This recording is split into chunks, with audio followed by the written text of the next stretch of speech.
Assalamualaikum warahmatullahi wabarakatuh.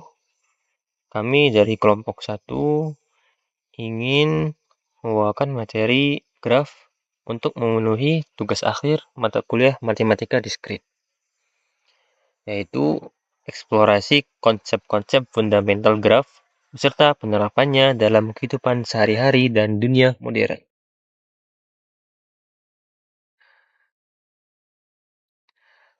Tim penyusun kami terdiri dari yang pertama yaitu Nuril Anwar, yang kedua Salwadia Hayuning Tias, yang ketiga Fahmi Ahmad Nugraha, yang keempat Andrian Dwi Saputra, dan yang kelima Amelia Della Puspita. Dengan dosen pengampu Bapak Faik Mandani Eskom Mkom. Oke, kita masuk ke pendahuluan. Apa itu graf? Graf adalah cabang matematika yang mempelajari struktur berupa simpul yang dihubungkan oleh sisi. Setiap graf merepresentasikan hubungan antar objek dalam bentuk visual yang sederhana namun powerful. Adapun pengertian dari vertex yaitu titik yang merepresentasikan objek atau entitas dalam graf. Adapun edge atau sisi yaitu garis penghubung antara simpul yang merepresentasikan relasi. Mengapa kedua ini penting? Kedua ini merupakan dasar pemodelan jaringan, rute, sistem, dan kecerdasan buatan. Masuk ke upagraf. Upagraf atau subgraf adalah graf yang terbentuk dari sebagian simpul dan sisi suatu graf induk. Upagraf mempertahankan struktur sebagian graf asli tanpa menambah elemen baru. Karakteristik dari upagraf yaitu setiap sisi upagraf harus memiliki kedua ujungnya pada simpul upagraf. Adapun jenis-jenis dari upagraf yaitu terdiri dari ada upagraf proper, upagraf menentang, dan upagraf terinduksi. Fungsi dari upagraf yaitu menyederhanakan analisis graf besar menjadi bagian yang lebih kecil. Contoh dari upagraf, jika diberikan graf induk dengan 5 simpul, kita dapat mengambil upagraf dengan 3 simpul dan sisi-sisi yang menghubungkannya.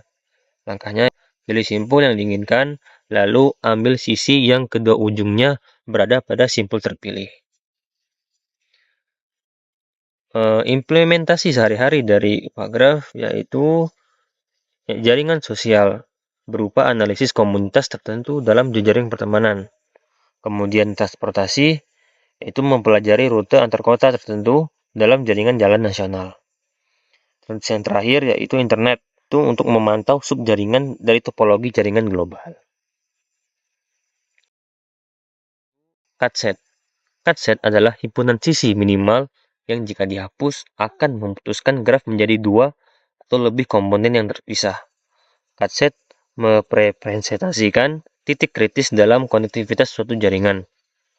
Adapun fungsi dari cutset yaitu mengukur keandalan dan titik lemah konektivitas jaringan. Karakteristiknya minimal, tidak boleh ada sisi berlebih dalam himpunan. Cara menentukannya yaitu identifikasi partisi simpul, lalu cari sisi yang melintang partisi. Contoh dari cutset, diberikan graf dengan 6 simpul. Jika kita memisahkan simpul A, B dari C, D, E, F, maka sisi yang menghubungkan kedua kelompok tersebut membentuk cutset, yaitu menghapus sisi-sisi ini menyebabkan graf terputus. Implementasinya dalam kehidupan sehari-hari, kita dapat mencobai di jaringan listrik, mengidentifikasi titik kritis yang dapat menyebabkan pemadaman. Kemudian internet, untuk menemukan router kunci yang pemutusannya memutus koneksi. Dan terakhir, transportasi untuk menentukan jembatan atau jalur vital antar wilayah. Pada slide ini saya akan menjelaskan tentang graf bipartit. Graf bipartit adalah graf yang simpulnya dapat dibagi menjadi 2 himpunan yang terpisah, sehingga setiap sisi hanya menghubungkan simpul dari himpunan yang berbeda. Ciri-cirinya yaitu tidak memiliki siklus ganjil dan setiap sisi selalu berada antar partisi. Suatu graf disebut bipartit jika bebas dari siklus ganjil. Graf bipartit memiliki manfaat dalam pencocokan penjadwalan, dan pemodelan relasi antara dua kelompok. Selanjutnya, pada slide ini ditampilkan contoh graf bipartit. Himpunan A berisi mahasiswa dan himpunan B berisi mata kuliah. Setiap sisi menghubungkan seorang mahasiswa dengan mata kuliah yang diambil, sehingga tidak ada sisi yang menghubungkan mahasiswa dengan mahasiswa atau mata kuliah dengan mata kuliah. Konsep graf bipartit ini dapat diterapkan pada sistem kampus, marketplace untuk menghubungkan pembeli dengan produk, serta rumah sakit untuk memasangkan dokter dengan jadwal shift pasien. Kemudian, graf planar adalah graf yang dapat digambarkan pada bidang datar tanpa ada sisi yang saling berpotongan, kecuali di simpul. Karakteristik graf planar yaitu memenuhi rumus Euler, yaitu V dikurangi E ditambah F sama dengan 2. Selain itu, syarat suatu graf planar adalah tidak mengandung subgraf geomorfik K5 atau K3,3. Selanjutnya, pada slide ini ditampilkan contoh graf planar. Sebuah graf disebut planar jika dapat digambar pada bidang datar tanpa ada sisi yang saling berpotongan, kecuali pada simpulnya. Perhatikan graf di samping yang memiliki 5 simpul. Meskipun terlihat rumit pada awalnya, graf ini dapat digambar ulang sedemikian rupa sehingga tidak ada sisi yang berpotongan. Ini memenuhi definisi graf planar. Kemampuan untuk menggambar ulang graf tanpa perpotongan sisi adalah kunci untuk menentukan graf tersebut planar atau tidak. Konsep graf planar ini sangat penting dan banyak diterapkan di dunia nyata, terutama dalam 3 bidang utama. Yang pertama, peta geografis. Jalur jalan, sungai, atau batas wilayah digambarkan di peta seharusnya tidak saling berpotongan secara fisik, hanya bertemu di persimpangan atau titik koneksi. Yang kedua, papan sirkuit tercetak, PCB. Tata letak komponen elektronik dan jalur konduktif harus dirancang agar tidak ada jalur yang saling berpotongan untuk mencegah korsleting dan memastikan fungsionalitas. Yang terakhir, tata kota. Jaringan pipa air, kabel listrik, atau sistem transportasi dirancang agar saling terhubung tanpa berpotongan secara fisik di titik yang tidak semestinya. Jadi, teori graf planar ini adalah kunci utama dalam efisiensi desain dan rekayasa teknologi saat ini. Materi 5. Graf bidang.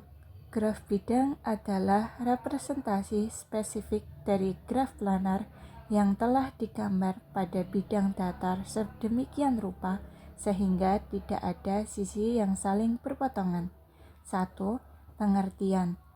Graf planar yang secara konkret digambarkan di bidang 2 dimensi tanpa persimpangan sisi kecuali di simpulnya. 2. Hubungan dengan graf planar. Setiap graf bidang adalah graf planar, tetapi tidak semua graf planar merupakan graf bidang sampai graf tersebut digambar ulang tanpa persimpangan sisi. 3. Perbedaan utama. Graf planar adalah sifat intrinsik atau abstrak dari graf, sedangkan graf bidang adalah realisasi geometris atau gambar dari graf planar di atas kertas atau layar. Contoh graf bidang. Graf bidang adalah representasi visual dari graf planar yang telah berhasil digambar pada bidang datar tanpa adanya sisi yang saling berpotongan. Ini bukan hanya sifat abstrak, melainkan bentuk konkret dari graf planar. Contoh dan pembahasan. Graf di samping adalah sebuah graf bidang. Meskipun graf planar dapat memiliki banyak cara untuk digambar, graf bidang adalah hasil dari salah satu cara menggambar graf planar tersebut di mana tidak ada sisi yang melintas satu sama lain. Perhatikan bahwa semua sisi digambar dengan jelas tanpa perpotongan, membentuk wilayah-wilayah muka yang terdefinisi dengan baik dalam bidang tersebut. Ini menunjukkan bagaimana graf planar direalisasi secara geometris. Implementasi dalam dunia nyata. Konsep graf bidang memiliki aplikasi penting dalam desain yang membutuhkan tata letak tanpa persimpangan fisik.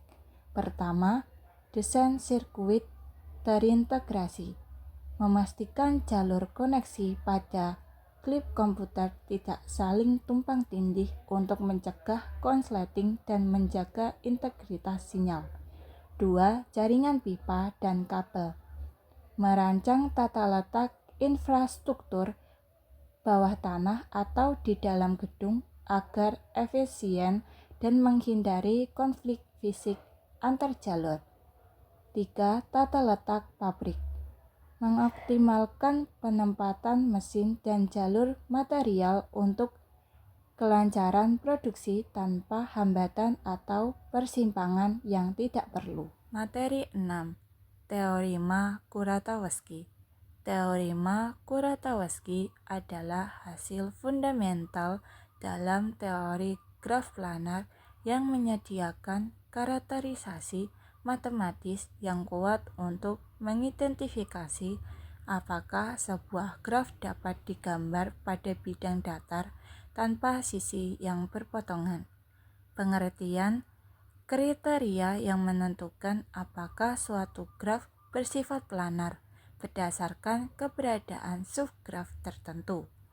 Isi teorema: sebuah graf G adalah planar jika dan hanya jika G tidak mengandung subgraf yang homeomorfik terhadap graf lengkap dengan 5 simpul atau graf bipartit lengkap dengan 3+3 simpul. Kepentingan memberikan alat yang akurat dan terbukti secara matematis untuk menguji keplanaran graf tanpa perlu mencoba menggambarnya secara fisik. Contoh teorema Kuratowski. Teorema Kuratowski membantu kita mengidentifikasi keplanaran sebuah graf secara matematis tanpa perlu menggambarnya. Mari kita lihat contoh graf yang memenuhi dan tidak memenuhi teori ini. 1. Graf planar memenuhi teorema. Graf di atas adalah planar karena dapat digambar ulang tanpa ada sisi yang saling berpotongan. Ini berarti graf tersebut tidak mengandung subgraf yang homeomorfik dengan graf lengkap dengan 5 simpul atau graf bipartit lengkap dengan 3+3 simpul. Setiap bagian dari graf ini dapat dilacak dan diletakkan pada bidang tanpa terjadi persilangan yang tidak diinginkan, mengindikasikan kepatuhan pada kriteria keplanaran Kuratowski. 2. Graf non-planar atau tidak memenuhi teorema. Graf ini adalah graf bipartit lengkap dengan 3+3 simpul di setiap partisi. Graf ini bersifat non-planar karena tidak mungkin digambar pada bidang datar tanpa sisi yang berpotongan. Berdasarkan teorema Kuratowski, keberadaan graf bipartit lengkap dengan 3+3 simpul sebagai subgraf atau homeomorfiknya secara langsung membuktikan bahwa graf ini tidak planar. Implementasi dalam pengujian keplanaran graf. Penerapan teorema Kuratowski tidak hanya terbatas pada teori ini, tetapi memiliki dampak partisi dalam validasi desain dan optimasi berbagai sistem. 1. Validasi desain PCB, merancang papan sirkuit cetak dengan banyak lapisan untuk menghindari jalur konduktif yang berpotongan secara fisik, memastikan fungsionalitas dan mencegah konsleting. 2. Optimasi tata letak jaringan, menganalisis dan merancang jaringan komunikasi atau transportasi agar koneksi antar node tidak saling tumpang tindih, mengurangi interferensi dan meningkatkan efisiensi. 3. Pengembangan algoritma graf, membangun algoritma untuk secara optimasi mendeteksi apakah graf bersifat planar penting dalam visualisasi data pengembangan perangkat lunak. Oke, di sini saya akan menjelaskan tentang graf dual. Graf dual adalah konsep penting dalam teori graf planar yang memungkinkan kita untuk melihat sebuah graf dari prospek yang berbeda dengan membalik dan persimpulan dan TR hanya. 1. Pengertian. Graf dual G. Dari suatu paragraf planar, G adalah graf yang simpul-simpulannya mempresentasikan muka-muka dari G dan sisanya mempresentasikan sisi yang memisahkan muka-muka tersebut. 2. Cara membentuk setiap muka pada graf planar G. Menjadi satu simpulan di G, dua simpulan di G dihubungkan oleh sebuah sisi jika ada dan hanya jika muka-muka yang dipresentasikannya di G memiliki sisi batas yang sama. 3. Karakteristik graf dual selalu planar. Jika G adalah graf terhubung, maka G dijauhi dual dari dual isomorfik dengan G. Graf dual dapat memberikan wawasan dalam memecahkan masalah terkait aliran dan siklus. Contoh graf dual. Memahami graf dual lebih dari mudah dengan melihat bagaimana ia dibentuk dari graf planar aslinya dan bagaimana konsep ini diterapkan dalam skenario praktis. Langkah membentukkan graf dual. 1. Identifikasi muka. Setiap wilayah muka pada graf planar G, termasuk muka tak terbatas di luar graf, akan menjadi satu simpul di graf dual G. Gambar simpul dual tempatnya simpul baru ini di dalam setiap muka graf G. Hubungkan sisi dual untuk setiap sisi G. Gambar sisi G dan yang memiliki sisi tersebut dan menghubungkan simpulan dual yang berada di muka yang dibatasi oleh sisi asli. Jika suatu sisi membatasi maka yang sama maka akan ada sisi planar di G. Pembahasan ilustrasi. Gambar di samping menunjukkan sebuah graf planar garis hitam dan titik, dan graf dualnya garis putus-putus dan titik merah. Perhatikan bagaimana setiap muka pada graf asli F1, F2, dan F3 diwakili oleh sebuah simpul di graf dual. Sisi-sisi di graf dual melintasi sisi graf asli, menghubungkan simpul-simpul dual dari muka yang berbagi batas sisi tersebut. Ini memberikan presentasi jaring dari hubungan antar muka. Implementasi dalam dunia nyata. Konsep graf dual sangat berguna dalam berbagai bidang, terutama di mana hubungan antara wilayah dan batas sangat penting. GIS dan peta digital. Dalam sistem informasi geografis dan peta digital, graf dual dapat digunakan untuk mempresentasikan hubungan spesial antara wilayah geografis, misalnya negara bagian atau negara dan batas-batasnya, membantu analisis kedekatan dan konektivitas. Desain jaringan. Dalam desain jaringan khususnya untuk aliran dan kapasitas, graf dual bisa membantu dan memodelkan aliran melintasi potongan atau batas-batas jaringan, memberikan wawasan dan untuk optimis rute dan ketahanan sistem. Kesimpulan materi graf. Sepanjang materi ini kita telah mempelajari berbagai konsep fundamental dalam teori graf yang sangat penting untuk pemodelan dan pemecahan masalah. Upgraph. 1. Upgraph. Upgraph yang terbentuk dari bagian simpul dan sisi graf aslinya. 2. Cutset. Kumpulan sisi yang memisahkan graf menjadi dua komponen terhubung. 3. Graf bab vertikal. Simpul dapat dibagi dua set tanpa sisi dalam set yang sama. 4. Graf planar. Graf yang dapat digambar pada bidang dan tanpa adanya sisi perpotongan. Graf bidang. Presentasi spesifik dari graf planar tanpa persilangan sisi. Teorema Kuratowski mengidentifikasi non-planar graf melalui K5 atau K3,3 min. Graf dual, graf baru di mana muka graf planar asli muncul dari menjadi simpul. Terima kasih.